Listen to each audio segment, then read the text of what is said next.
What's good? How y'all doing this evening? Welcome back to another episode of the Don's Favorite here on Forever I Love Atlanta Sports Podcast. It's your boy the Don here with a special guest. He's back once again. Jake, what's good, man? Let everybody know who you are, where they can find you. What's good, my man? I'm Jake. I have a YouTube channel, Jake Ellenbogen channel. It's literally my name, Jake Ellenbogen. You can find me at JKBogen DTSN on Twitter. I'm part of Downtown Rams and Downtown Sports Network, and I talk about sports and entertainment all the time. So if you're interested in that, you can find any of those avenues. I'm there to be open and talk about it. Okay. Hey, man, appreciate you coming on, man. I really do. Yeah, absolutely. No, I appreciate you having me. I'm excited to talk some ball and excited to talk, NFL draft and talk about your Falcons a little bit. So, yeah, I'm down. All right. Well, if you're new to the channel, y'all already know what to do. Hit that subscribe button, hit that like button, share this content out with Atlanta Sports Fanatics, and hit us up in the comment section. As always, come holler at your hometown sports podcast. All right. So, tell me about the Rams for a little bit. I'm gonna have, since you the guest, I'm gonna have you talk about your Rams a little bit, and then I'll fill you in about the Falcons before we get into the draft talk. So y'all played in the divisional round last year, right? And y'all came up short. What's the plans now? Y'all lost your GM. Y'all lost one of y'all good front office persons, and Brad Holmes. He's up in Detroit now. And then you lost your defensive coordinator who put up a historic defense for the Rams. And Brandon Staley, he's out there. He's pretty much went across the stadium in a different locker room inside the same building with the Chargers. And then you guys lost your franchise quarterback in Jared Goff, but you got in return Matthew Stafford, who's to me is one of the better quarterbacks out of those two. There's a lot going on with the Rams, right? Obviously a lot of movement, like you said. They're going out. They get, a guy that you're familiar with, Raheem Morris. They bring him in. Big fan of his. Has that. First off, he has the familiarity with the Tampa 2. He spent some time with Dan Quinn, so he has that kind of cover 3 defense. Dan Quinn really made famous with the Legion of Boom that ended up, winning them a Super Bowl and, of course, getting him a head coaching job. But you said lost Goff, and what I will say with that is I think that they gained a lot with Matthew Stafford. So, I agree. Don't get me wrong, they gave up a haul, but for me, I'm not really looking at it like that. I'm looking at like this guy's going to unlock the full potential of the offense that we've really never had an opportunity to see. Stafford's perfect because he's the guy that I think for a while he's been a borderline elite quarterback that just he doesn't play for a market that puts himself, that puts him out there. 1, 2, he's been around a pretty nifty, he's been around some good receivers, but overall the organization hasn't been all that great. So now he comes to LA, he comes to the Rams, he comes with Sean McVay, and he gets a boatload of weapons. I mean, you talk about having Robert Woods, Cooper Kupp, Van Jefferson, now Deshaun Jackson, you out of that receiver group. You have Tyler Higbee, Bryson Hopkins, who was my number 1 tight end in the draft last year. Cam Akers, Darrell Henderson, an offensive line that was top 10 according to PFF in the league. So there's a lot to work with there.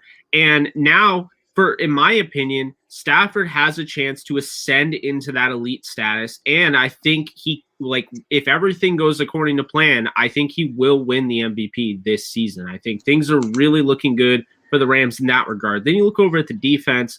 They lose Troy Hill in free agency, who they did want back. They lose John Johnson, okay? So things, that's a little different. They ended up trading away Michael Brockers. But when you look at how they've prepared for that secondary, they go and, they acquire, Taylor Rapp in the draft, second-round safety, out of Washington. And then the next draft, they go and they get Terrell Burgess, and they go out and they get Jordan Fuller. Fuller, surprisingly, as a 6th-round pick, looked like the best safety of the bunch. So they've really equipped that spot. I love John Johnson. I love what he brings to the table. But now that he's gone, I think they've done a nice job of, solidifying that position where you have enough there to feel like maybe they didn't really need to bring back John Johnson. Then you look at what they were able to do by bringing in, or rather keeping Leonard Floyd. I know people talk about the money. He wasn't worth that, but I'll tell you right now, he's one, if not the best edge defender in football at setting the edge and stopping the run. And that's a really big thing there. So when you look at the fact that he put it all together this past season, he had a better year than Khalil Mack, who, he used to play with. Now he's going to be with Aaron Donald for 4 years, assuming he goes throughout his contract. I think this year he's just a $5 million cap hit, so it doesn't actually look the way it looks. But it's just, they did such a nice job of bringing him in that they didn't need to make a ton of moves. This defense is still going to be top 10 with Raheem Morris. They still want to run similar things that Brandon Staley did. So, I'm going to be real with you on Raheem Morris, man. Y'all got talent on that defense. But Raheem Morris, I'm just going to be real with you, man. Like, I just don't believe in this man. I just really don't. He had a good opportunity to lock up a job here in Atlanta, and he blew it. He blew it. Yeah, I mean, I think the problem with Raheem Morris, last year, I thought they played better football when he took over. I don't think anybody would disagree with that. I think they all of a sudden, they started to look more confident at least. But I mean, not having DeMonte Casey, who, 2 years ago, he had 8 interceptions, Keanu Neal. Those two guys, I think, are really key, part of that defense. One thing I will say, and this is why I kind of have myself leaning towards picking a linebacker in the draft if I'm a Rams fan, which I am. He had Deion Jones in Atlanta. Deion Jones is one of the most athletic linebackers in all of football, and I feel like the Rams are going to need somebody like that. And I feel like I'm hoping that he will feel that same way and be like, you know what? All right, let's I'm going to put in something here. And I know you guys, you helped out Brandon Staley. You ended up letting him go out and get his, Leonard Floyd piece. Let me get my piece in the draft. I'll grab a Dylan Moses, or I'll grab a Cameron McGrone or a Jamin Davis or somebody along those lines to really be the centerpiece of my defense after, of course, Aaron Donald, who is obviously a centerpiece, and Jalen Ramsey. So I think that's kind of like where the Rams could go. But all in all, man, I think they're a top 5 team in football. I actually have them in the Super Bowl against the Chargers, as crazy as that sounds. That's my prediction right now. So, yeah, that's where I'm at on that. All LA Super Bowl, and the Super Bowl being played in Los Angeles too. Yeah. Okay. Well, that pretty much catch everybody up to speed who doesn't, watch the most part. Internet's cutting in and out. Can you hear me? I can hear you. Okay. Yeah, internet lagging in and out. All right. So, here's what the Falcons sitting at right now. 4-12, finish the season off.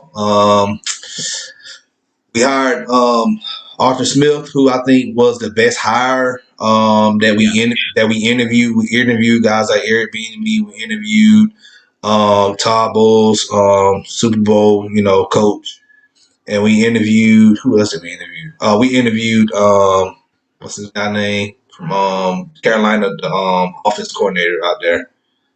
Joe Brady. I would have gone with Brady if I'm being honest, but I think Arthur Smith was a good pickup. Arthur Smith here's the thing. Arthur Smith, he has the experience. Yeah. And what the Falcons need to do, we need to get back to the basis of being more of a balanced offense. And Arthur Smith will pretty much do that for us. He brought along Dean Pease as a defensive coordinator.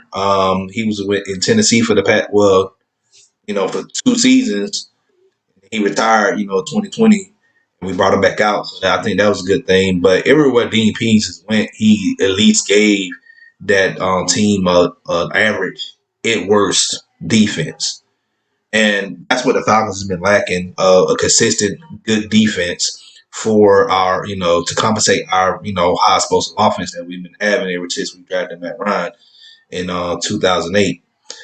We brought in Terry Fortnell from New Orleans, and I feel like that two channel, 49 and Smith, I think those two guys has been good. We haven't been making that much noise in the off season. We signed guys like one guy like is Fabian Murrow. Yeah, no, I like that Yeah, pickup. yeah, I like that pickup. I think he's going to be our cornerback across from AJ Terrell, which we need because right now we've been playing pretty much musical chairs with guys like Sheffield, Isaiah Oliver, and then the other guy that we brought in from Cincinnati. I'm sorry, I just got off work and I'm tired, so I'm forgetting the names. So, I but feel it. yeah, but yeah, it'll come to me.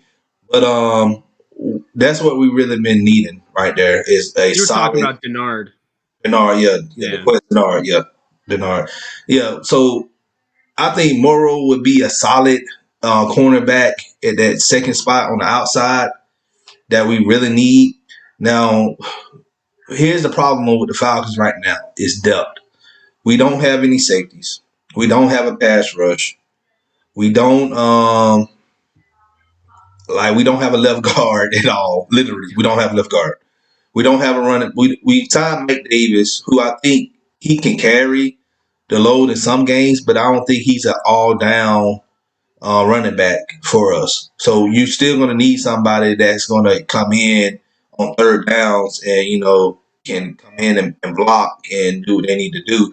We still have a guy like Quadre Olison on our staff that we haven't seen any significant snaps from because of the last regime. They decided they didn't want to play him or whatnot. So, but here we are. Yeah. Well, you said you don't have any safeties. You did get one of the guys I really like, Jalen Hawkins, in the draft in the Yeah. 4th round. I think he's got tremendous upside, can be a starting safety for you. Then you go out, you sign Eric Harris, the guy that's a seasoned veteran. I would upgrade that spot. I think he's good to have. He was good in Las Vegas, and he's well respected around the league. He's one of those veteran presence that you want to have for that locker room. Of course, you also have TJ Green, the guy that people raved about because he ran like a 4.4. Remember that? Yeah. That was like a few years ago. But no, I really like Jalen Hawkins. I think that's a good start. Eric Harris is a good third safety. So I think in the draft, you're looking at a guy like Trayvon Moring in the 2nd round if he's available.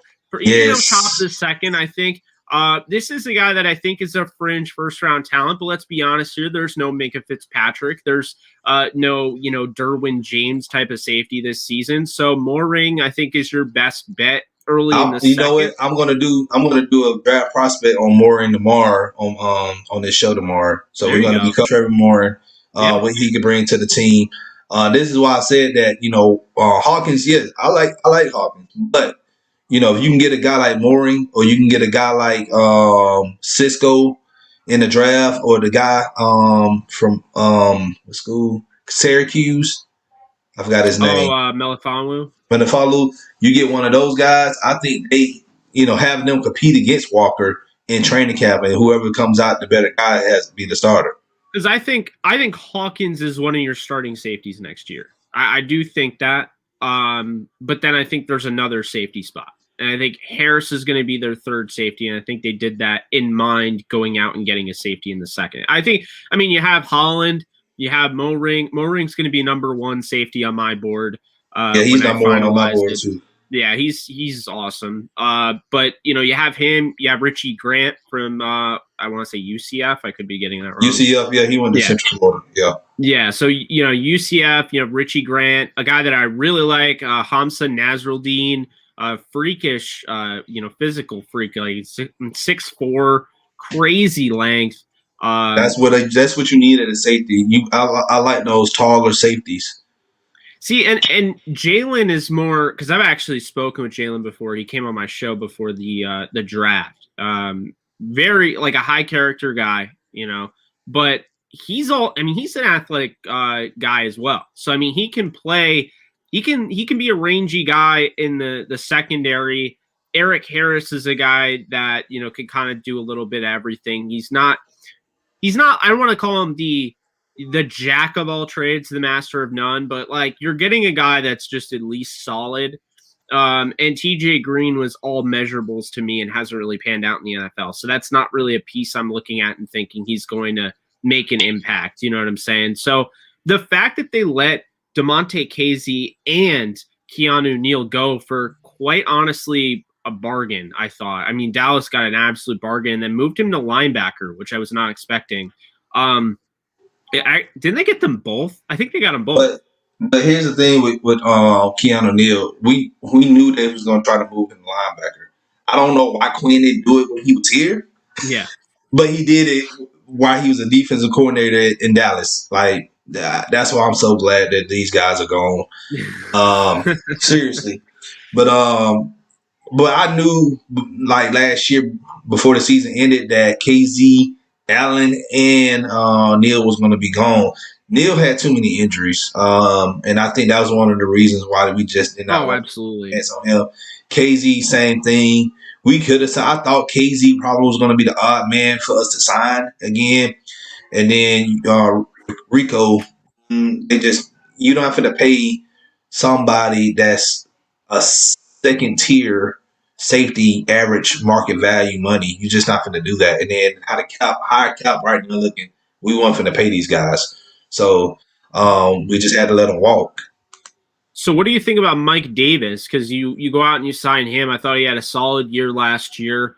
But I think they definitely could attack the running back position in the draft. Or I'll make this argument here. If you're trying to win football games, you're not trying to go into a full-fledged rebuild. Going out and getting Adrian Peterson, if you give that guy enough carries, he's going over 1,000 yards if he stays healthy. He still has it. I was watching the film with Stafford, blown away by Peterson, keeps himself in tip-top condition. You look at Frank Gore, like Frank Gore's older, but Frank Gore doesn't have it anymore. He's literally he's running on steam. But like the thing with Adrian Peterson is that he still could be 1,000-yard rusher. He's gotten better over time as a receiver, and he still is somebody that can help you in pass pro. So I look at him. I don't think Todd Gurley will be back. We're not bringing back Todd Gurley. The deal would have been done by now if we would bring back Todd Gurley. Davis, right now, before the draft, Davis right now is our feature back. Yeah, and I like Ito Smith as well. He's also had issues with injuries. And then you said Ollison. I really liked him in the draft as well. He hasn't had an opportunity. And then Tony Brooks-James from Oregon is the guy that I liked in the draft, but he's kind of, a more rotational guy. So, I mean, in the draft, if I'm looking at anybody for the Falcons here, based on what you have a lot of these quicker than fast guys, shifty, scat back looking guys. What if my number 3 running back, who I think is not going to go number 3 out of the running backs, I think he's being slept on big time, and that is Trey Sermon. What would you think about Trey Sermon, like the 4th round? Well, your answer to Trey Sermon is Javonte Williams. I love Javonte Williams. So where would you draft Javonte, though? Assuming you have to draft him in the 2nd round. And I honestly think Javonte may end up getting taken in the 1st round. Oh, he's great. He's my number 2 running back. Yeah, he's my number 2 as well, behind Najee. Same. And then ours are probably very different because I love Trey Sermon. I think what I'll say is Trey Sermon is like college Todd Gurley the first 25 yards of his run. He doesn't have the long speed, but he's one of the more explosive backs in this draft. The first 25 yards, he's got it. And then he doesn't have the long speed. To me, I'm not worried about that because if you're worried about long speed and like that's the end all be all, like Trey Sermon is going to go in like the 4th round and it's going to be based on his medical. But when you look at like what he meant to Ohio State last year and just on film, he's a patient runner, but he attacks the hole. He gets through, he can run through arm tackles. He can run through full-fledged wrap-up attempts. This guy has great balance, and like I said, that explosive ability. His 10-yard split in the 40 time. Everyone looks at the 4.61 number, but his 10-yard split tells the story. This guy will take off like a rocket. But if you look at and I know Trey Sermon is good, but you look at his numbers, they do look good. But far as Javonte Williams from North Carolina, this man played behind no offensive line and still was running people over. So if the say for instance Javonte is taken and we have no other choice, I wouldn't mind a Trey Sermon. So what's good? What's good, Tyrone? What's good? Nice meet you, Jake. Tyrone. Hey, Tyrone. How we doing? Good, man. I was hearing about. I wanted to ask you about the Rams. Yeah. I'm a Matthew Stafford fan, being from Georgia, being a Georgia guy. So, what are your true opinions on Matthew Stafford? Well, I think Matthew Stafford is Aaron Rodgers light. I think he's a top 7 quarterback in football. I think he's been that way before he went to the Rams. Now he has an opportunity to fully showcase his talent to the point where he might reach a level we haven't seen before. I have him as right now the favorite to be MVP. I think now you give him, Sean McVay, you give him all the weapons, a good defense. He got a defense. Yeah. Exactly. He got a defense. Yeah. And the thing that's so lazy that I see from people is, he turns the ball over. He throws unnecessary interceptions. They weren't unnecessary. He was trying to make something happen because his team was abysmal. The year they won 9 games, they won 9-7, made the playoffs. 8 of those 9 games came from fourth quarter comebacks that he orchestrated himself. So I look at this guy and I'm like, he's had 12 games in his entire career in which he's had a 100-yard rusher in those games. His best running back was Reggie Bush. And you could argue 34-year-old, 35-year-old Adrian Peterson was probably his second best running back because Swift had his moments last year. So now he's getting Akers and Henderson. Could get another guy who knows that the Rams go and get a running back. They get a guy like Puka Williams later on in the draft. Watch out. If they get Sermon to be that big guy that they need, losing Malcolm Brown, watch out. But regardless, he's got a deep threat in Deshaun Jackson. People act like Van Jefferson didn't run the fastest time at the Senior Bowl. Also, there were 2 4.3 speed guys there. You look at Devin Duvernay and Denzel Mims. So they have 2 deep threats, essentially. Robert Woods and Cooper Kupp, those 2 lead the league over the last 2 years in yards after the catch. So I just think a team that was like literally top 10 in explosive plays when Jared Goff was basically throwing dink and dunks and wouldn't throw the deep ball. Now you have all of those weapons and Stafford, who literally isn't afraid of making any throw. It's gonna be really good for him as long as he stays healthy. They were a top 10 offensive line last year according to PFF. As long as he stays healthy, the sky's the limit. Truly, especially with 17 games now, I wouldn't be surprised if the guy goes over 6,000 yards. All right, Wallace, let me answer his question real quick. Everybody in the chat, appreciate y'all joining. If y'all have any questions or whatever, feel free to drop them in there and stay engaged throughout the show. We will read them and highlight them. Patterson from the Bears is in town, and he's looking for a contract. I feel like the Falcons should try to go ahead and ink a deal with him. He is one of the best return specialists in the draft right now. So, and it's something I've been talking about for a while now. We need a game changer at special teams to flip the field that can help our offense, go down the field instead of going down the field on 85 yards and 90-yard drives. We make our offense look easier to get in the end zone. So, hopefully we can get a deal with Patterson. If not, I will be talking. He's already put out a tweet saying he was leaving Chicago. Yeah, he's leaving Chicago. They're not signing him back, so he's a free agent. So right now, he's looking for teams to sign with. I think Atlanta. I think we're gonna give him a deal because he's really a. It's because they said Terry's not in Ohio today. He's not in Columbus today, so I'm guessing he's in the facility.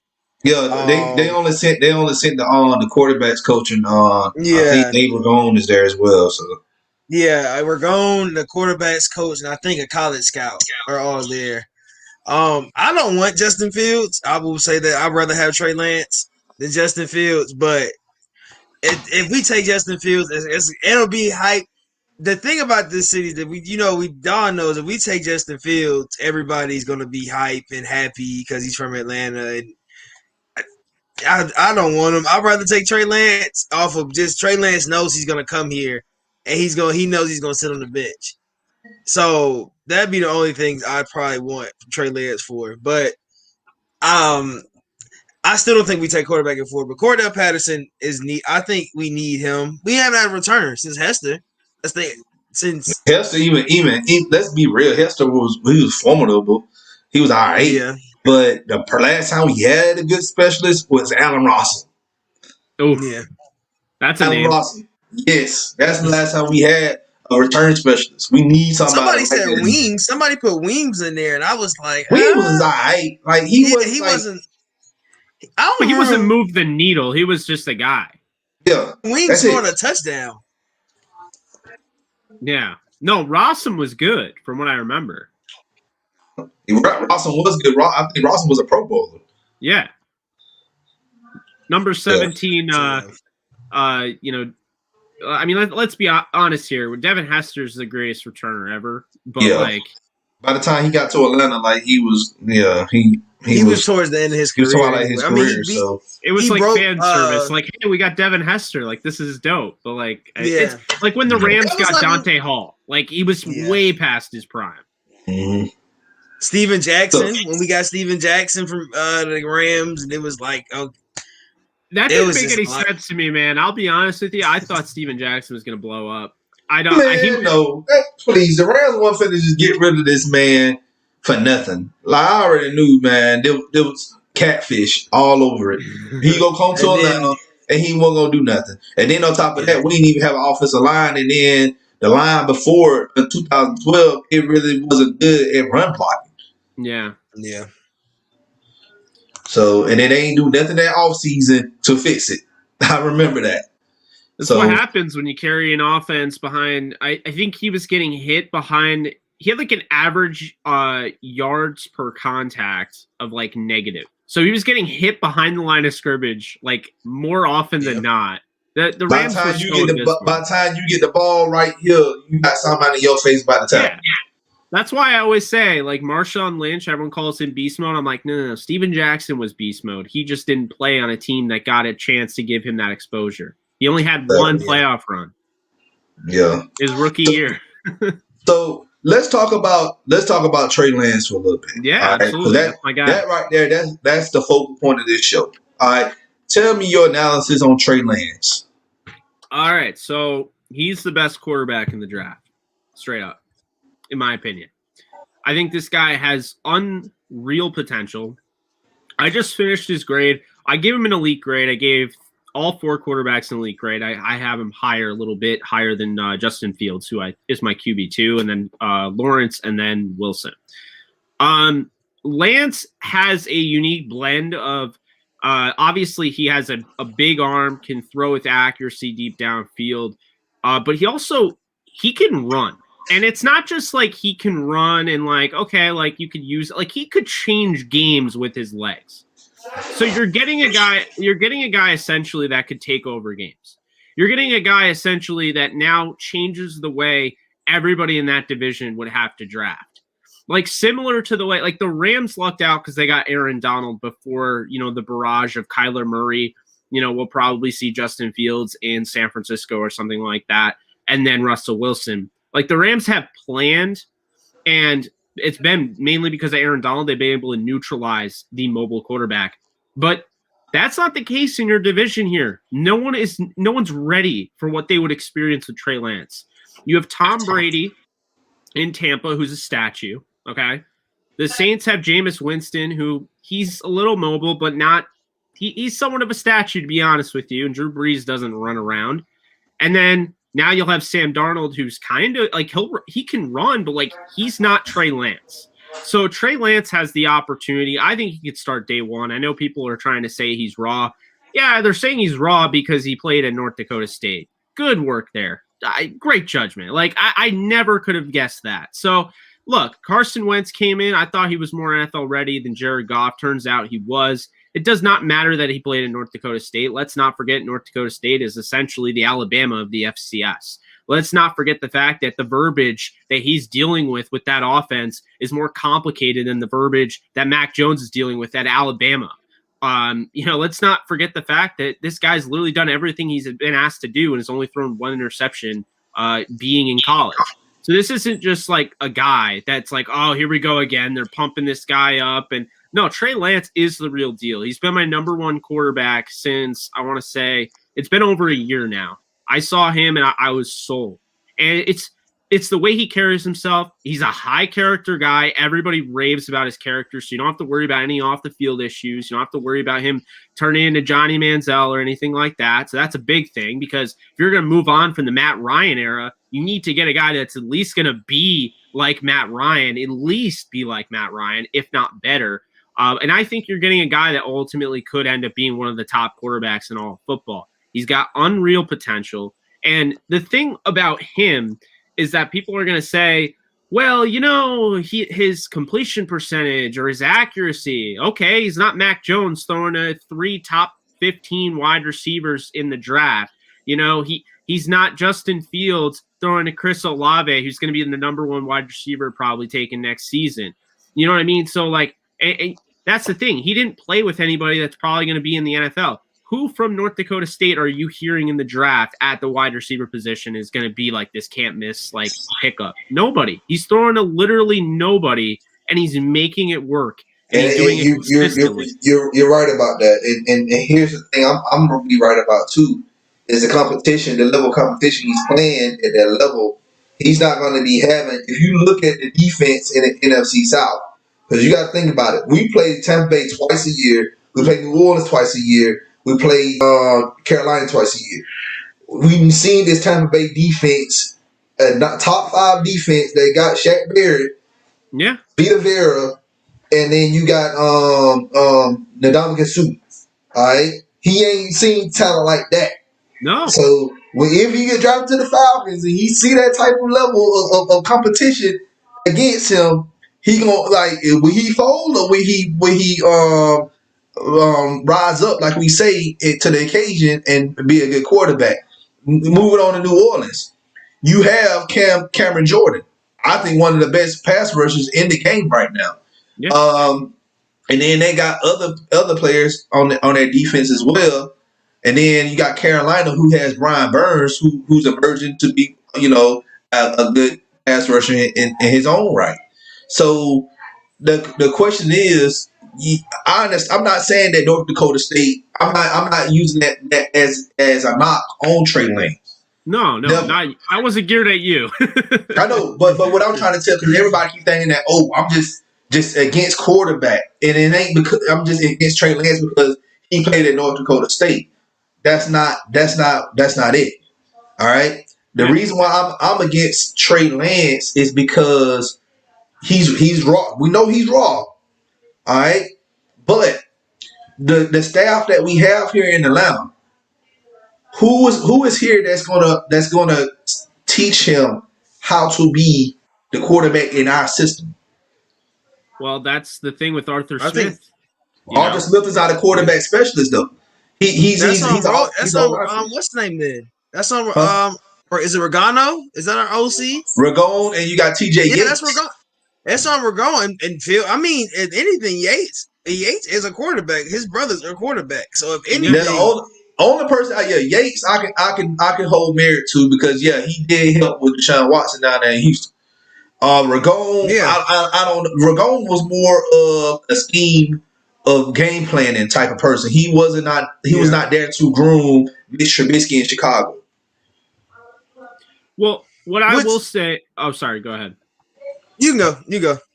All right. So what I will say is I understand both sides. So, I mean, to me, Trey Lance is my number 2 player in the entire draft. Penei Sewell is the only one I gave a generational grade to. I think he's can't miss, and I would never pass him up. But Trey Lance is number 2. So that means if I am deciding at 4, even though they restructured Matt Ryan, I'm personally going to consider picking Trey Lance because of where I have him on my board.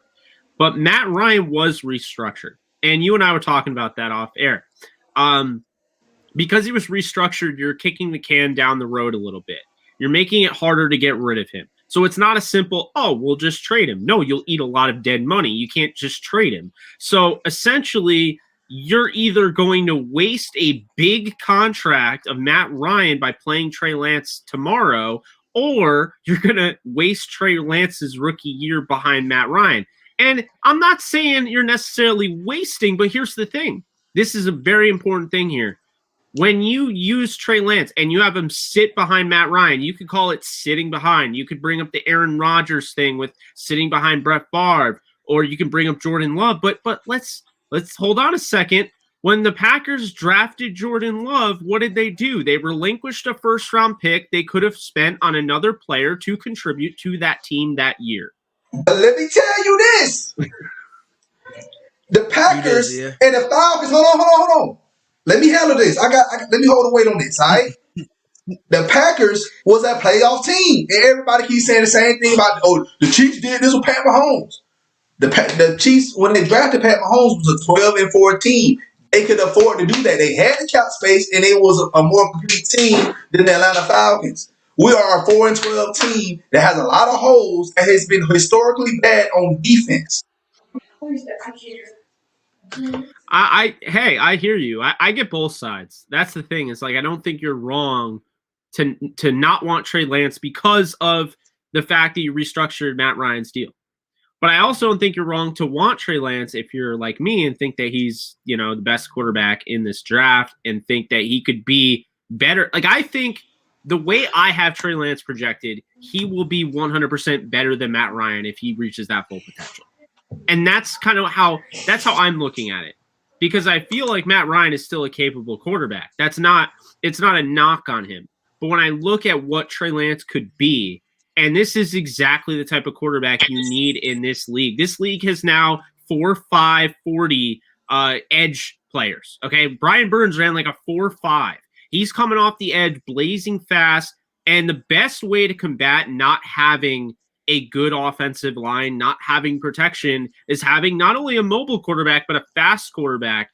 And another thing with Trey Lance, it's not just speed with his legs, it's speed with his mind. He processes things very well. So I think when people say he's raw, it's like, okay, but like when I'm arguing, not arguing, but like when people say, well, why, like, tell me why you would take him over Lawrence. And I say, well, the reason you're saying Lawrence is because you've been told for 3 years he's generational.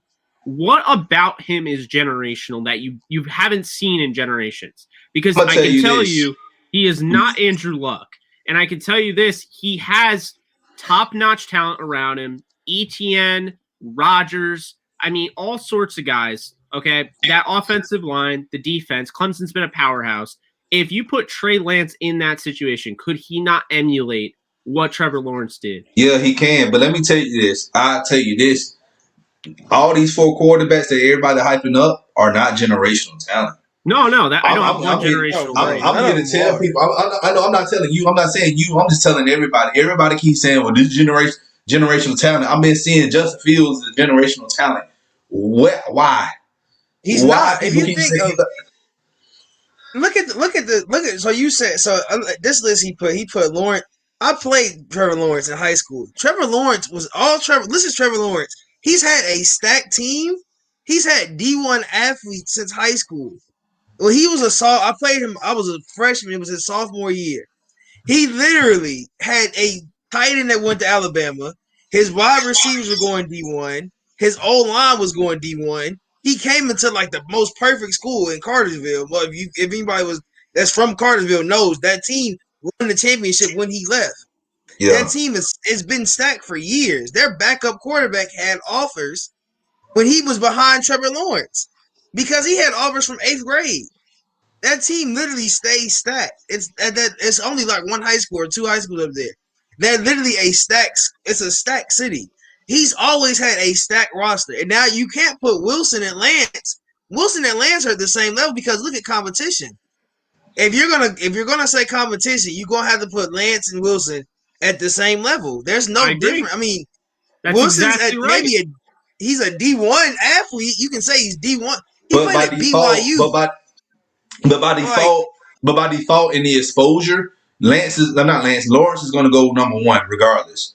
But if you put those two, like we just said, if you put Lance and Wilson in that situation in Clemson, like, yeah, those guys they're going to replicate everything that Lawrence did, or probably better. people act as if like Lawrence also like he was always dominant. I watched games like where they played the Citadel and he was just like, Oh yeah, I remember that game.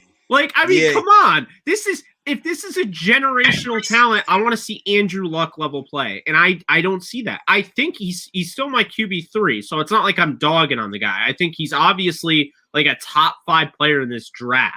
So that's not the thing. But when people are like, you can't even argue that he's number 1, I'm like, what have you seen? It's the same people, not the same people, but it's a very similar thing. Like when people were saying, and I was younger, don't get me wrong, it's the 2010 draft. But I remember when people like Sam Bradford is can't miss, pinpoint accurate. I'm like, the guy is playing at Oklahoma with literally no pass rush against him. The protection was spot on. He had Trent Williams, and then he had DeMarco Murray. I'm sorry, like when you're at a program like that and you don't face adversity, like Trevor Lawrence got pressured more than Bradford, okay? And Trevor Lawrence is a better prospect than Sam Bradford. But my point is that we get so obsessed with like this guy that has to be the top dog that we totally get obsessed disregard. With schools in my eyes. Well, like what school do they go?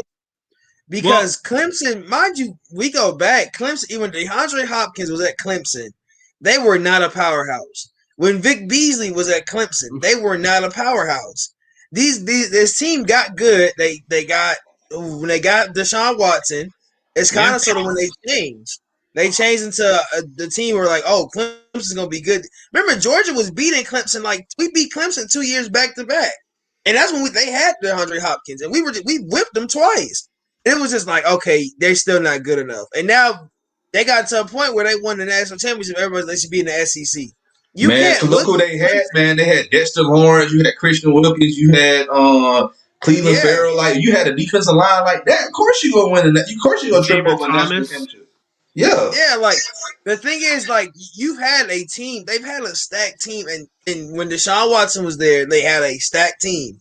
That team was stacked, but Deshaun Watson proved. The reason why Deshaun Watson proved he was probably the best quarterback in the draft, and now we know it's Patrick, but he was coming out. Patrick. He was my number 1. He was my number 1 coming out that draft because watching him play, you saw his leadership, leadership skills, and the way he controlled that team was better. I think. But I'm gonna tell you something though, and I'm gonna compare Lance with Pat Mahomes. All right. Now I said this about Pat Mahomes before he got drafted. I said Pat Mahomes need to go to a team like New Orleans or Kansas City. He needs to go to someone who is a quarterback whisperer who knows how to develop a quarterback. Lo and behold, Pat Mahomes went to Kansas City. I was right on that. And MVP won he's the highest paid quarterback in history. All right. Lance, same thing. He needs to go to a system that can groom him. I don't think Atlanta is the spot for him.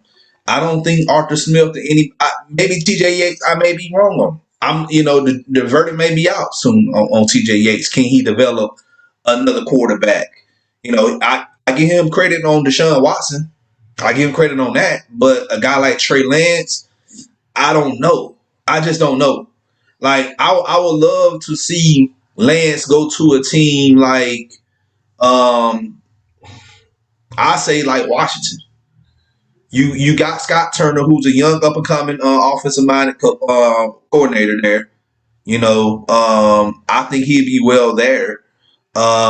He can, and I know a lot of Falcons fans gonna hate when I say this, and I know you're gonna hate this too since you're a Rams fan. Yeah. But I think he'd be good in San Francisco with Kyle Shanahan. Oh yeah, I'm gonna hate that. I thought you were gonna say New England because it's gotten. Oh man, I do not want him to go nowhere near McDaniels.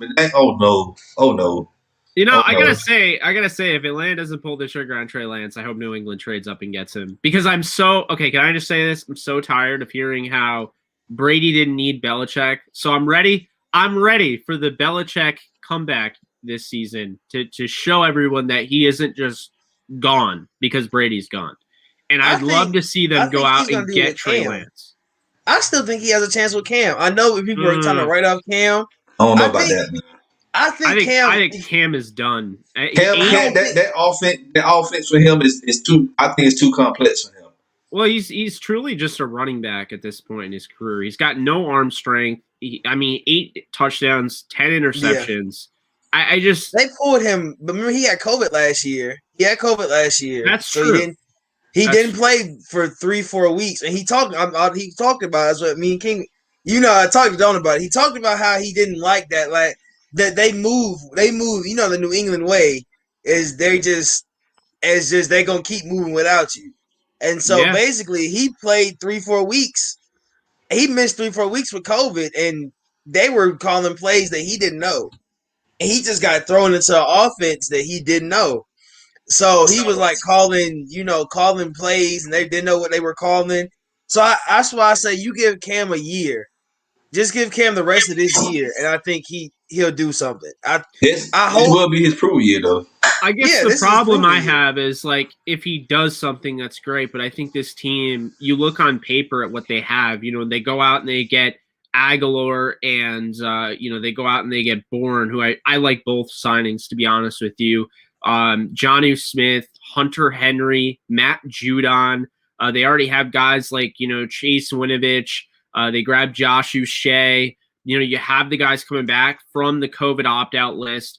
And then of course you still have Stephon Gilmore, you have JC Jackson, you have all the safeties, including Kyle Duggar that you drafted out of Lenore Ryan.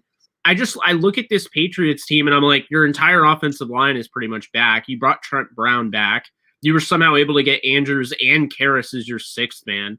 I look at what the Patriots have done and I'm like, Cam Newton can be like, okay, but the problem is I think they have a team that's ready to compete in the AFC. And, for me, if I'm the Patriots, well, I already said they made a mistake in not getting Jameis Winston last year. I thought he would have been huge for them, could have developed with them, and I think they would have fixed him. But they missed out on Jameis, so now you have Teddy Bridgewater who can manage a game and honestly looked really good the first 3 quarters of every game with the Panthers. In the fourth quarter, he did way too much. I think also part of it was a product of not having Christian McCaffrey to rely on. And then I think you also have Gardner Minshew. And I think Minshew has proven 35 touchdowns, 11 interceptions in his career. Out of all the 6th-round picks right now, he's on pace to have a better career than Brady and Bulger, the two best considered 6th-round picks at quarterback. I think Minshew Jacksonville just didn't do right with him, man. Like I coached against Minshew back when he was in high school in Mississippi. I think he's a good quarterback.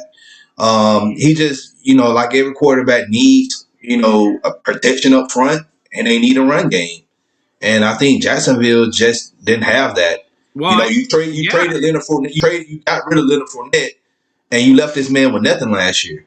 Well, and the defense. So, he misses out on that whole, when they had Dante Fowler and they had, Jalen Ramsey and, all those guys. And so he misses out on that, golden age of their defense. And then he gets stuck with their crappy defense, and he plays as good as you could expect any 6th-rounder to play. Literally as good as any 6th-rounders played their first 2 years in the league. Like I said, he has better stats than Brady or Bulger did. Brady with the Patriots and Bulger with the Rams. So the difference is Bulger was in the greatest show on turf post Warner, and Tom Brady was on a Super Bowl winning Patriots team. So yeah, they already had the deep when Belichick got there in 2000. All right, the Patriots already had a defense that was already built by Pete Carroll, and then Pete Carroll inherited that defense by Big Tuna, Bill Parcells. Yeah, so that defense, they always had defense. They just had to just plug in people, they had Drew Bledsoe, and I think if Drew Bledsoe didn't go down with an injury, they still would have been Super Bowl bound. They probably would have lost to the Rams, but yeah, they would have, but still,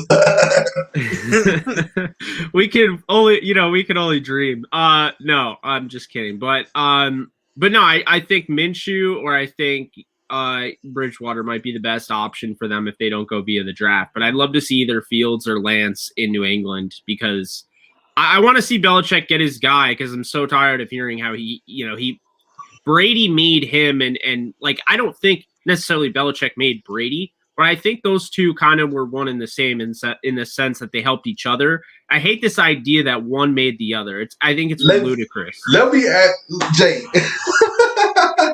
Let me play devil's advocate for a second. Someone in our fan base pretty much said if Brady was an Atlanta Falcon last year, we would have made the playoffs. I know who you're talking about. That's hilarious. Thank you. I'm actually hyped to talk about this. Okay. Thank you. Yes. Go ahead. Let's lay this out. Okay. Tom Brady, you can think he's the GOAT all you want. I'm not saying that you're wrong or right, but what I will say is if you for a second think that Tampa wasn't the perfect fit for Tom Brady, if you for a second don't think that coaching staff didn't have everything, how many times have we been hearing about Byron Leftwich being like a top coaching candidate? He stayed. Bruce Arians being a good coach. Like Bruce Arians literally rolled out the red carpet. This guy told me in my face that Bruce Arians was a good coach. I'm like, oh man. All right. No. So okay. So Tom Brady, and this isn't like to hate on Tom Brady, but I do want to point out that Jameis Winston threw 33 touchdowns for this team. He threw 30 picks, but he threw 33 touchdowns. This offense is lethal. Okay, before Brady gets there, you have Chris Godwin, who's one of the best receivers in football. You have Mike Evans, who's one of the best receivers in football. You have O.J. Howard, who ended up getting hurt, by the way. You have Cameron Brate. You have an offensive line that was already stud. And then you go out and you get Tristan Wirfs, who was the best tackle in the draft. You go out and you get Leonard Fournette. You had Ronald Jones actually found something last year, which was surprising. And then the defense. Oh, did I forget Shaq Barrett?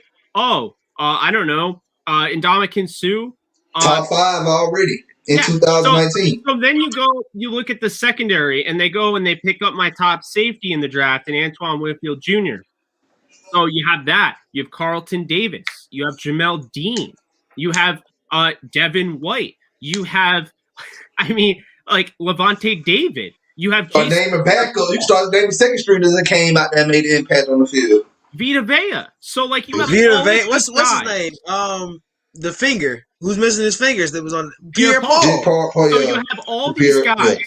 You have all these guys, and you mean to tell me? By the way, Jameis Winston, they missed the playoffs by 2 games. They lost 2 games with Jameis Winston on the sidelines in OT. So. You mean to tell me that Tom Brady could just go anywhere he wants and they're going to win a Super Bowl? You mean to tell me that this team didn't have a plan and this team didn't build and this team wasn't good? Because I hate to break it to you, but Tom Brady couldn't have just gone to any team and done that. That's just entirely ludicrous. If he went to the Jaguars with the Spitfire they have out there, are you kidding me? I mean, I don't think I have to tell you guys, Doug Marrone should never, ever be a coach again in the NFL. Ever.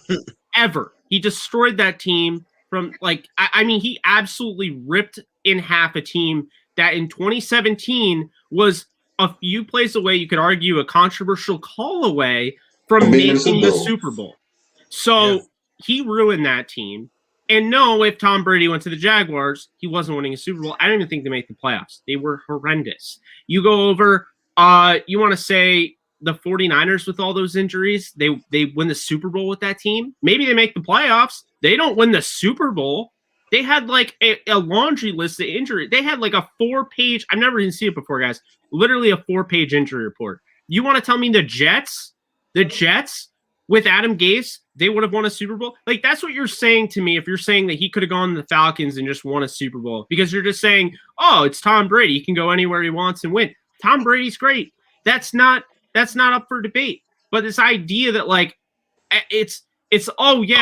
Tampa Bay isn't good. He went there and made them good. No, because when he got there, Gronkowski signed. Are you kidding me? Antonio Brown. So now we're talking about one of the greatest receivers ever with 2 of the top receivers in football. And then you bring in Leonard Fournette.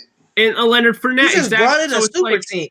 We talk about super teams in basketball, and then you look at that team, and people forget that team is a super team. Yeah, they just shut their mouth, and they didn't come out and say that they were the dream team, like the Eagles when they signed 2 guys. Well, they created it all. They was literally playing Madden in Tampa Bay, like signing players and stuff. They did it again. They brought back literally everybody. Literally got Gronk out of retirement to come play. And I like that T-Mobile commercial they had saying he was going. That was the reason why Tom Brady went to Tampa Bay. But it's pretty obvious. Tom Brady is cerebral. Okay, he's not just cerebral on the field. He doesn't do anything if it doesn't like. People can say, "Oh, it's so cool that he's willing to like go to a completely different team and change their." Tom Brady knew what he was doing. First off, it's Florida. You know, Florida's nice, right? Florida's nice. It's nice out. It's better than New England in the cold. He didn't have to play in the cold. He's getting older. Why would you want to play in the freezing weather? You know. So he goes to sunny Florida. And, oh, by the way, he goes with Bruce Arians. And, oh, by the way, he goes with a top offense. It's not like Tom Brady, he totally was paying attention to what they did last year with Winston. He's probably thinking, wow, Winston could throw 33 touchdowns. I could probably throw 63. Like, he knew that offense was good. And then he saw the defense, and he's like, okay, that defense, they're clicking. Like, they have a good coach there in Bowles. Like, he knew. It was – you can be cerebral on the field and off the field. He's a 20-year vet. He knew what the right place to go to. He saw Tampa Bay as a top 5 defense. He saw that the offensive line was good enough to protect him. Only thing he needed was for them to draft another player to put on the offensive line, which they did. And then you bring in some of your players that you played with in New England, and boom, there you go. And you already have a good competent coach in Bruce Arians. Like, that's a no-brainer. Look at Bruce Arians' career in Pittsburgh. Won a Super Bowl. Went to Arizona. Made Arizona. They might not have won a lot, but look at what he did in Arizona to that team. That team was not in a bad team, but maybe his last year there. To the Super Bowl in 2015. Yeah. So he's a great coach. He's a competent coach. If anything, Brady knew what he was getting into when Bruce Arians called him and probably said, "You know me, you know what I've done. You really can just look. You played against me probably for a lot of your career, and you know what my offense does, and you know the weapons we have here. It's that easy. Like the Tampa Bay decision, a lot of people put a lot of more extraness into it. That probably was one of Brady's easiest decisions of his career because there was no way. There was no way he was going to where they say the Raiders. There was no way he was going to the Raiders. No. But Niners, if you spread out all of Tom Brady's Super Bowl wins, the one he had just played in was like the most relaxing game that he ever played in. Why? Because that defense played lights out.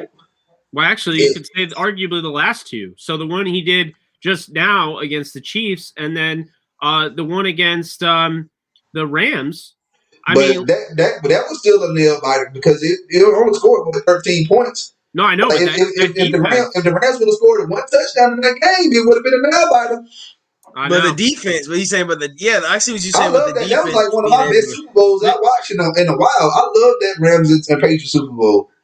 That was a good It's like everybody says it's boring. I'm like, do you not like football, bro? It's a football game. That was a exactly. That's how you. That's. But everybody people want the excitement. They want to see teams. They want to see teams score 40, 50 points a game. I don't want to see that. I want to see a team. Which team is going to end up, messing up? Which team is going to make a mistake? Exactly. And allow somebody in the end zone and they scored the only touchdown in the game. And the game ends in 10-7. That's games I like to see. I'm a defensive guy. By the way, did your friend that told you that they would have been a playoff team with Tom Brady, did he happen to point out that Matt Ryan was sacked 41 times last year? And that Tom Brady and Matt Ryan play very similarly. Like, I'm not saying Matt Ryan's Tom Brady, but people need to realize they're both somewhat statues in the pocket. They have very limited mobility, but they have quick releases. So if Matt Ryan is getting sacked 41 times, odds are Brady would have gotten sacked around 41 times. Yeah. But this is the same guy that said that Sam Darnold is better than Matt Ryan. Ryan Tannehill is better than Matt Ryan. So, look, I shake my head too. And I like Sam. I like Sam Darnold. I think Sam Darnold is going to be very good in Carolina. He's got all the weapons, with Robbie Anderson, both Moores, and having Christian McCaffrey. That defense is getting better. You look at the coach and Matt Rule, and Joe Brady is one of the best young offensive minds in football. Like, Sam Darnold is going to find success there, and Adam Gase is never going to find a job again because of it. Like, I'll say that. I will say Sam Darnold has a bright future. The Jets gave up too fast in my eyes. I really think they gave up because they weren't winning, but you got to think of who your coach is. You got rid of the player before you give up the coach. Like, that's like, and people were saying about, you may not follow basketball with the Hawks, when they were saying Trey Young and our coach here were arguing, and who they get rid of. You got rid of the coach before you got rid of the player. Yeah, you're not getting rid of Trey Young. You kidding me? Yeah. So the thing is, if you got to think, if it comes to that, that's what you got to go. You have to get rid of the person who you think is the problem. And you drafted him. What was he, like the third or fourth pick? He was the first quarterback picked in that draft. Yes. No, he was second because Baker Mayfield picked first, and he was picked third. First. It was Baker. So Darnold went sixth, I think, or fifth. I think it was fifth. Okay. Was it? Still a top 5 pick. You just wasted a top 5 pick on a quarterback. You really just really wasted a top 5 pick. And if you really think about it, now you're going to draft another top 5 quarterback. For what reason? They haven't had stability at quarterback since Mark Sanchez. He was picked third. Because Baker Mayfield, Saquon, and then Sam was picked third. Because I remember they said he was the first, like the Jets. That was their first pick, quarterback that was picked early in the round since Broadway Joe. Mm. And that was that's what I'm saying. You wasted a top 5 pick, number 3 pick, and then you're gonna go use another number 3 pick on a quarterback, or number 2. Well, no, they didn't draft. They went down. So no. They're 2 or 3 this year. They 2. They picking second. They're 2. So now you're going to use a number 2 pick on a quarterback. Yeah. I just had to comment on that one guy. The Matt Ryan and Brady are not similar in, what was it? Brady gets the ball out quick with quick developing plays. I mean, that's the scheme, man. But that's not it though. That was with New England. Brady was different. We hadn't seen a Brady like that because he went to Tampa and had, the best receivers he's had since he had Moss. You have to keep this in mind. Brady had a 7.1 net yards per passing play rate, which actually ranked him 9th in the league. When you look at Matt Ryan had 19th in the league. He was at 6.5. So honestly, the stats would show that Brady was looking to throw deep way more than Matt Ryan was. So I don't agree with that. And not only that, like the scheme that we ranked on a Dirk Cutter, like that's Eric Collier. Like we was doing these long development plays down the field with pretty much a lackluster offensive line. Yeah, and we didn't even have a run game on top of that, so we couldn't even get in the rhythm. So yeah, we talked about this the last time. Dirk Cutter also should never ever coach again in the NFL. Man, I'm telling you. What was it you said? Like, oh yeah, Todd Gurley's running well. Let's not play him the rest of the game. Like, yeah, man, we one game we had 12 run plays. 12. Derek Carr just didn't seem like a good coach all year, and we were just saying he wasn't a good coach on Tampa.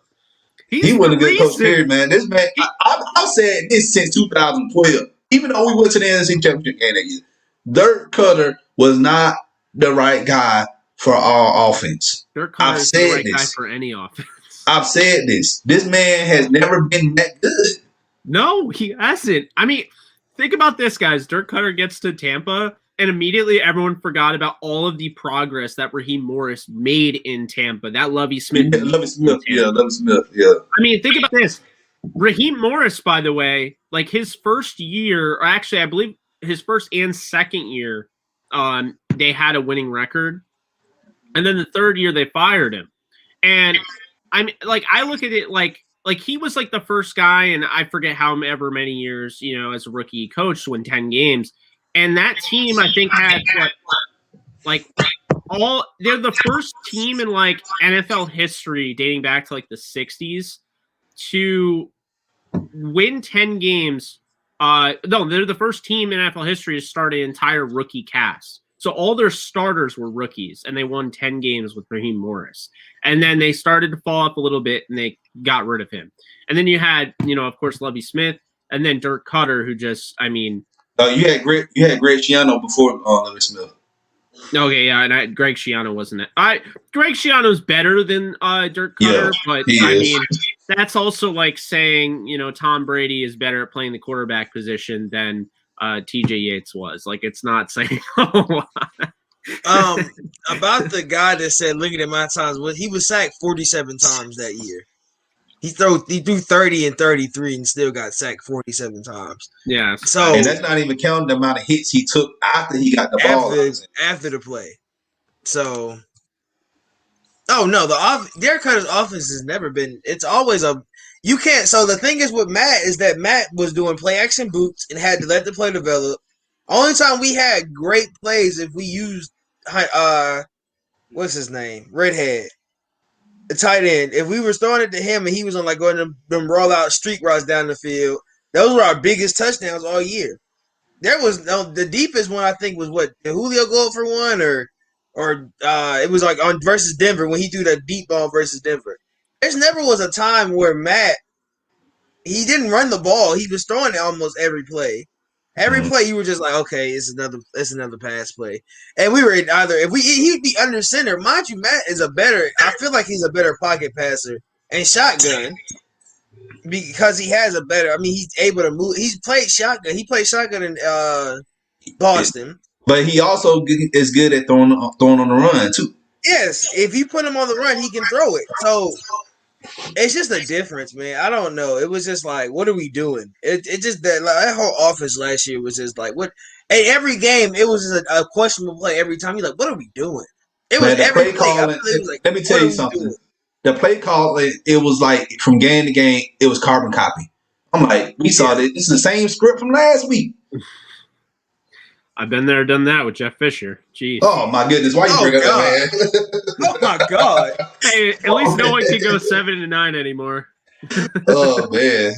Instead, it's going to be 7-10. That's going to be. But you know what though? The funny thing about that, I saw some Falcons when we was doing like coaching searches. Some Falcon fan, they really wanted Jeff Fisher to come along. What? No. Why? I'm like, you know what I did? No. You know what I did? Hey, don't I argue with fans? I just blocked them. I'm like, no, I ain't got time for this mess. I mean, like, here's the thing. I look at this Falcons offense, and it would basically tell me that, one, the offensive coordinator that was there, Dirk Cutter, is a moron because somehow you didn't get results out of Matt Ryan, having Todd Gurley, having Ito Smith, and then having Julio Jones, Calvin Ridley, Russell Gage. Hayden Hurst, who you just acquired. You had an offensive line with Jake Matthews. You added Matt Hennessy and Chris Lindstrom in the draft. Caleb McGarry in the draft. I don't get it. Like this team shouldn't be considered a rebuilding team, yet they're being considered a rebuilding team. And I think that's honestly a thing that's really interesting with Arthur Smith. I think he's going to try to set the record straight. They're trying to win football games. They're not going to do. That's why honestly the Trey Lance pick probably won't happen, because I think that was them really telling everyone, look, we're sold. Like Matt Ryan is our guy for now, and we're going to restructure that deal because we're not rebuilding. We don't want to blow up this team. We didn't bring back Keanu Neal. We didn't bring back DeMonte Casey. And what does that show people? It shows people who don't understand like the whole aspect of everything. It shows them on the surface. They might be thinking, oh yeah, we're willing to tank. It's not that. It's like you said, Don. It's when you look at it, they got tired of like, what's the best ability? It's availability. And they got tired of the lack of availability of Keanu Neal and DeMonte Casey. So when, of course, push came to shove and it was time to sign, they weren't going to sign them. So I think that's the thing. It could be like the common misconception can be that they're tanking because they let some guys go. But like last time I checked, Olacon's still there. Deion Jones is still there. They brought back Dante Fowler instead of cutting him. Grady Jarrett's still there. So this isn't a team that's already kicked it over and they're willing to die until they get good picks, for the next 3 years. This is a team that's going to try to compete right away, and I think that's the right move. So that fourth pick, I don't know if you've said it or not. What should we do with it? Since I don't think you're going to pick Lance because of the restructure, I really could make the argument for multiple players. So first off, you have a really good bunch of receivers there. And I love Russell Gage probably more than most people. Okay, so I would still, because I'm so high on him, I would still consider Jalen Waddle. He's my number one receiver. I think he's got OBJ. Remember when OBJ broke out in New York? I feel he has OBJ level superstardom coming his way. He's explosive as hell in the open space. But the thing about him, it's like a car accident waiting to happen. He will go up there and create violent contact as long as he, grabs that football out of the air. He's not the tallest guy in the draft. He is one of the fastest guys in the draft. I think he is a no-brainer to me if you need a receiver. He's the best receiver in this draft. Great route runner. And then the people that knock him, they say that he was utilized too much in the slot. I don't necessarily think that's a knock. And plus, where would he be playing if he goes to a team with Julio Jones and Calvin Ridley? He'd be playing in the slot. So I think that would make a lot of sense. Another thing, Kyle Pitts. Imagine having Kyle Pitts and not Hunter Henry. The HH always gets me. Hayden Hurst. Imagine having Kyle Pitts and Hayden Hurst running seam busters, and then having Julio Jones and how are you going to stop that? How are you going to stop? And you have Matt Ryan, who's a capable quarterback. Really, like you told me, all you need is a left guard. Your offensive line looks really good, honestly. Kyle Pitts would be hard to pass up because you'd have those two guys. Anybody that thinks he can't block, it's just another one of those lazy narratives. He can absolutely block. But say you're not willing to go those routes, right? And say you don't want to keep the pick, okay? Or hold on. There's one more person we can pick at for. I was gonna get to that. So my top player in the draft is Penei Sewell. He's the only one that I feel like is generational. He's the best left tackle prospect. I've been saying that. He's the best left tackle prospect I've scouted since I started. Since Joe Thomas. I say since Joe Thomas. Well, I was a little young, so I can't say that I totally scouted him. But what I will say is that I look at Jake Matthews, and I think either Jake Matthews or Caleb McGarry, either you could trade one of them or you could kick him in at guard. But bottom line is Sewell. If you're going with Sewell, he's playing left tackle because he's literally the closest thing I've seen to a potential Anthony Munoz. And I've talked. Oh, chills when you said Munoz. Ooh. Yeah, I've talked to him too, so I should know. Man, I need to talk to him, man.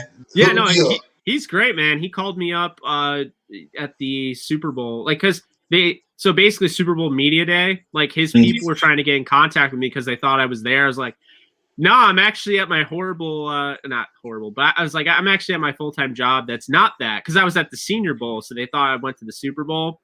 And Munoz's guys called me up and they're like, well, we want to get him on your show. And I was like, all right, cool. So we made it happen. But yeah, no, I think he's the closest thing I've seen to being that level. I think he will be the best left tackle in football if everything works out according to plan. I think he'll be better than Tyron Smith. I think he'll be better than Trent Williams, Andrew Whitworth, Bakhtiari, you name it. He moves so well. He's a sledgehammer. He can work well as a run blocker, but as a pass pro, he's just his movement skills and mirroring skills. I mean, it's just, he's unreal to me. So if you pick him at 4, that would be a great pick. And plus, how the hell are you going to let Cincinnati get him? Are you kidding me? You're going to let him go to Cincinnati like that? No, I'm picking him if he's there, personally, but then you also have the option to trade down. And I think if you're not going to take Sewell, which I think could be a mistake, if you don't take Jalen Waddle, which I think could be a mistake, or Pitts, then I think you could trade down. If you trade down, you still could end up with a Devontae Smith or a Jamar Chase, and you can get more picks. So you get another second-round pick. And then we go back to what we were talking about. You can get your Javonte Williams, and you can get Trayvon Moehrig. And there you go. In the second round, you're looking good. All right, so my question to you is, what about the pass rush, which we haven't had in a while? We gotta address that. I was That's thinking true. if we trade back, say for instance we trade with Denver at 9, I take Parsons from Penn State. Well, Parsons is my number one edge defender, and then I like Jalen Phillips as number 2. So I know Parsons, everybody is grading as a linebacker, but I'm with you. I think he's a pass rusher through and through. His best trait is rushing the passer, so I'm not going to play him at linebacker. I can play him, rushing the passer every down. You know what I mean? So I think to me, Parsons makes sense. Jalen Phillips makes sense. I think Fowler's going to get better. I know he had a bad year, but there's a reason they brought him back. With Pease, I think he's going to be better with Pease in that type of system. But I think Russo is got to be. I got Russo and Phillips kind of neck and neck with each other as that second and third. They both played at Miami. I know Russo, he sat out last year due to COVID, but I really feel like Russo could be still in the draft for anybody if he can go to the right system and they can develop him. Well, and I think there's an opportunity because one of the guys actually didn't test well, and that is Jordan Smith. I think the film speaks for itself when you look at him at UAB. Similar mold, kind of an archetype the Rams would look after. So that's kind of why he's on my radar. The 6'6", 245-pound guy, 6'7", 6'6", what have you. But I mean, this guy has a spin move. He has the speed to go off the edge. He ran like a 4.8, so people are already gonna like put him in that box, like he can't play all of a sudden. But I mean, like I said, the film speaks for itself. He's powerful enough. He has that long arm move. He can win.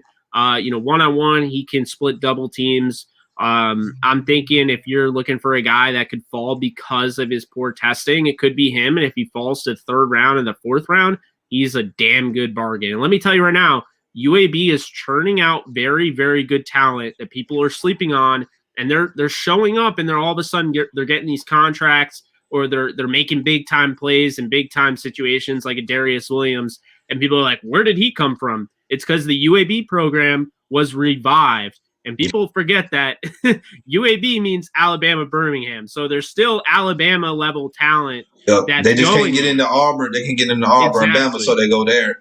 Because when UAB was under the bridge, they went to a school called South Florida, and then they transferred to the schools. Well, UAB is back now, and they taking all that talent that South Florida was getting, and those players going there.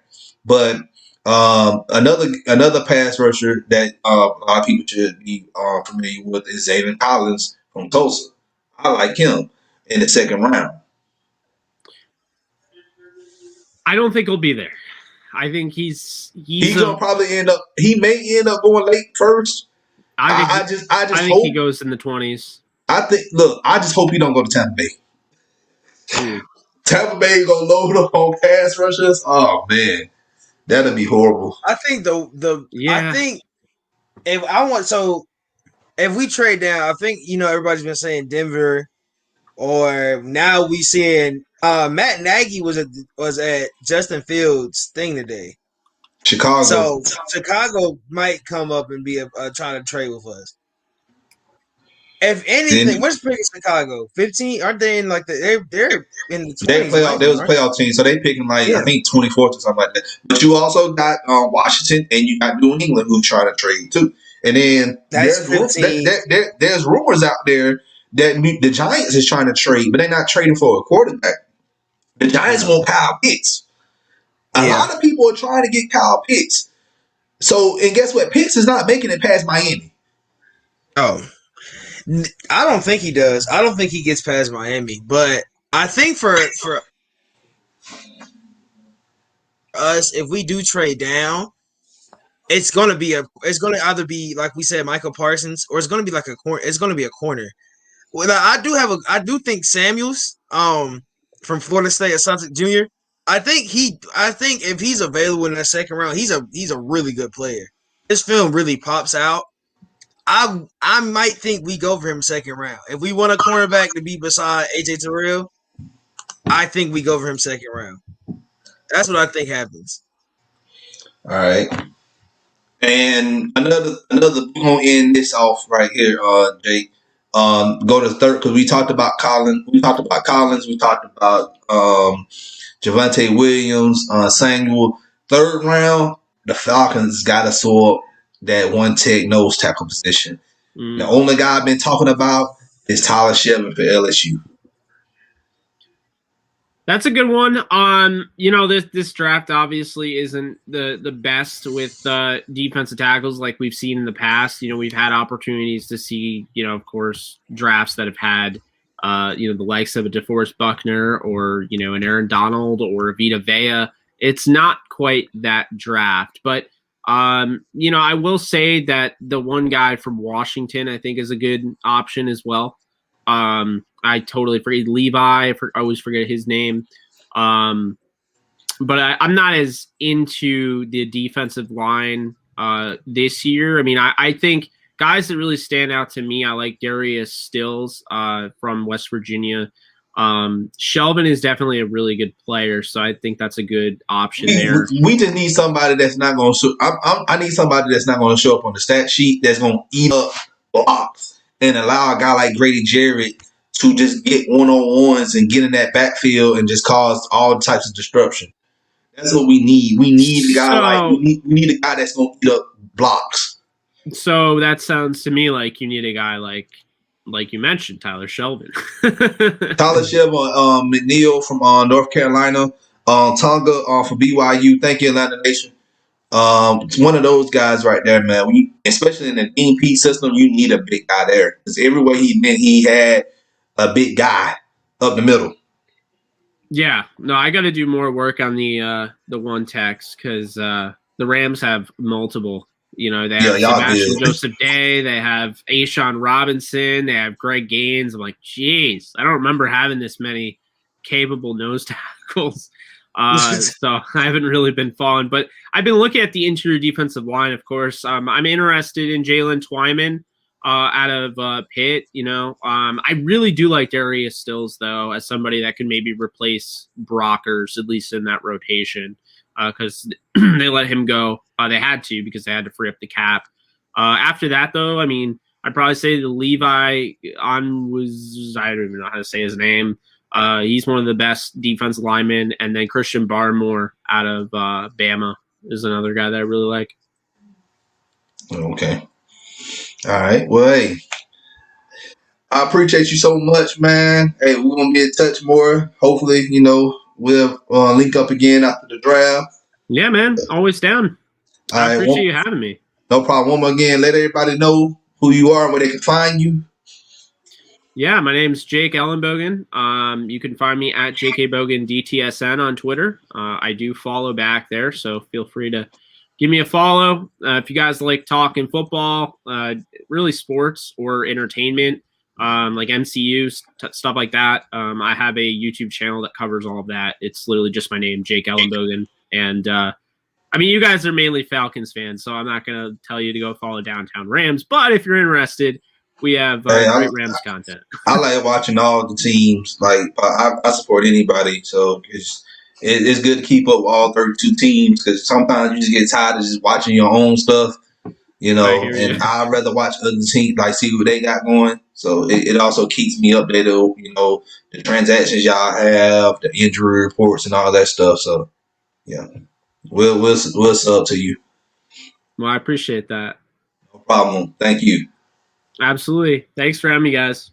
No problem. And everybody who watching this live, appreciate y'all so much for watching this early this evening. If you're watching this at a later time, let us know in the comment section what you think about what the Falcons are going to do in the draft. Let's talk more about day 2 and day 3 picks. All right, I'm tired of talking about the first round. Let's talk about what we're going to do in deeper in the 3rd, 5th, 6th, 7th rounds. I would like to know what y'all thoughts on that. We'll be back tomorrow evening for our draft prospect show. Tomorrow we will be covering Traylon Mooring, so stay tuned for that. Tyrone. Whoop, he left. All right, there you go, Tyrone. I'm right here. All right, man. Appreciate you coming on, man. Once again. Kings Realm, y'all.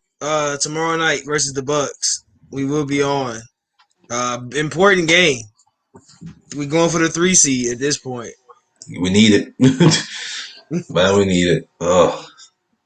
So yeah, stay tuned for Imagine if Kings. we had Nate all year. We would have been a number one seed in the East. We would have been fighting for number one if we had Nate all year. That's how I see it. It is what it is. But hey, y'all stay tuned for Kings Ram. Tomorrow, then we got draft prospects tomorrow, and then we got a show. We would not be doing our show Sunday. We'll be live Monday evening. We'll give y'all the details on that later on. But hey, if you're new to the channel, y'all already know what to do. Hit the subscribe button, hit that like button, share this content out with Atlanta Sports Fanatics, and hit us up in the comment section. As always, come holler at your hometown sports podcast. Here's your boy The Dunn here on The Dunn's Favorite on Forever I Love Atlanta Sports Podcast. On that note, we out. Y'all have a great evening.